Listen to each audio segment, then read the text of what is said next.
அனைவருக்கும் வணக்கம். நம்ம தொடர்ச்சியாக பிற்கால நீதி நூல்கள் அப்படின்ற பொருண்மையில் ஒவ்வொரு நீதி நூலாக பார்த்துட்டு வரோம். அந்த அடிப்படையில் நீதி நூல் அப்படின்ற தலைப்பிலே ஒரு நூல் இருந்திருக்கு. அந்த நூலை எழுதுனது யார் அப்படின்னு பார்த்தோம்னா மாயிரம் வேதநாயகம் பிள்ளை. அவர் எழுதிய 2 நூல்களை குறித்து தான் ஒரு காணொலியாக நான் இந்த பதிவை தயார் செஞ்சுருக்கேன். ஆசிரியர் பற்றிய பதிவுகளை அடுத்த காணொலியாக நான் பதிவிட போகிறேன். அதனால் இந்த காணொலியில் இவர் இயற்றிய மாயிரம் வேதநாயகம் பிள்ளை இயற்றிய நீதி நூல் பெண்மதி மாலை அப்படின்ற 2 பணுவல் குறித்த பதிவுகளை தான் நம்ம காணொலியாக பார்க்க போகிறோம். அதில் முதல்ல நீதி நூல் அப்படின்ற தலைப்பில் இடம்பெற்ற செய்திகளை பார்க்கலாம். பொருள் அறம் சார்ந்த நூல், பாவகை கலி விருத்தமும் ஆசிரிய விருத்தமும் கலந்த ஒரு கலவையால் பாடப்பட்ட ஒரு நூல்.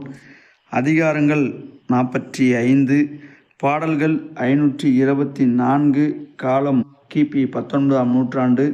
பொதுவான குறிப்புகள் அப்படின்னு பார்த்தோம்னா தனி மனிதன், குடும்பம், சமுதாயம் என்ற 3 கோணங்களில் அறங்களை எடுத்துரைக்கக்கூடிய ஒரு நூல் தான் நீதி நூல் அப்படின்ற தலைப்பில் மாயிரம் வேதநாயகம் பிள்ளை பாடிய பணுவல். எச்செயலும் செய்வதற்கு முன்னாடி நம்மளுக்கு ஒரு பழக்கம் தேவை அப்படின்ற ஒரு அதிநுட்பமான செய்தியும் சொல்லுது.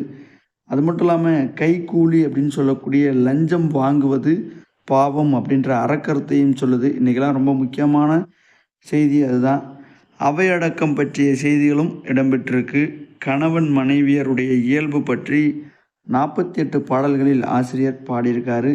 முக்கியமான பாடலடிகள் அப்படின்னு பார்த்தோம்னா பயிரினை வேலிதான் மேய்ந்த பான்மை போல் செயிர் உற நீதியை சிதைத்தே தீயன் சான் எத்தொழிலும் முற்பழக்கம் இன்றி எய்தா தரமென்னும் இணை ஒன்று இல்லா. இந்த தகவலோட நீதி நூல் குறித்த பதிவு நிறைவடைகிறது. இதனுடைய தொடர்ச்சியாக 2வது நூலாக பெண்மதி மாலை அப்படின்ற நூல் குறித்த தகவல்களையும் பார்க்க இருக்கின்றோம். ஆசிரியர் மாயிரம் வேதநாயகம் பிள்ளை. பொருள் அறம். பாடல்கள் 170 கன்னிகள். கன்னி அப்படின்னா பார்த்திங்கன்னா பெண்கள் அப்படின்னு நினச்சிடக்கூடாது. பெண்களுக்கு பார்த்திங்கன்னா ரன்னகர நா இருந்தால் தான் அது பெண்களை குறிக்கும். இங்கே டன்னகர ரா இருக்குது. கன்னி அப்படின்னா மாலை இல்லைனா 2 அடி அப்படின்னு பொருள். ஆனால் இந்த இடத்துல 2 அடி அப்படின்றது தான் முக்கியமான தகவல். ஏன்னா 2 அடின்னு தான் நம்ம எடுத்துக்கணும். காலம் கிபி 19ஆம் நூற்றாண்டு. பொதுவான குறிப்புகள் அப்படின்னு பார்த்தோம்னா அனைத்து பாடல்களும் அந்த 170ன்னு சொன்னோம் இல்லையா, அதில் இருக்கக்கூடிய பாடல்கள் எல்லாமே 2 அடி 2 லைன் மட்டும்தான் இருக்கும். பெண்ணினுடைய பெருமையை பேசக்கூடிய ஒரு பணுவல். ஒவ்வொரு பகுதிக்கும் தனித்தனியாக ராகம் தாளத்தை அமைச்சு பாடியிருக்காரு. தெய்வ பக்தி முதலாக புண்ணியம் ஈராக 11 பகுதிகளை கொண்ட ஒரு நூல் தான் இந்த பெண்மதி மாலை.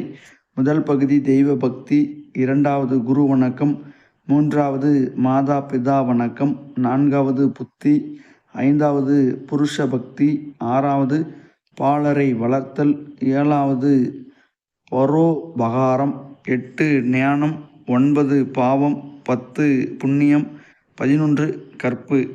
முக்கியமான பாடலடிகள் அப்படின்னு பார்க்குறப்போ மதி இது மதியது பெண்ணே புண்ணிய வதி அல்லவோ நல்ல மகராசி கண்ணே எல்லாம் கைகூடி வராதே நமக்கு இல்ல அழகை கண்ணாடி ஆறாதே.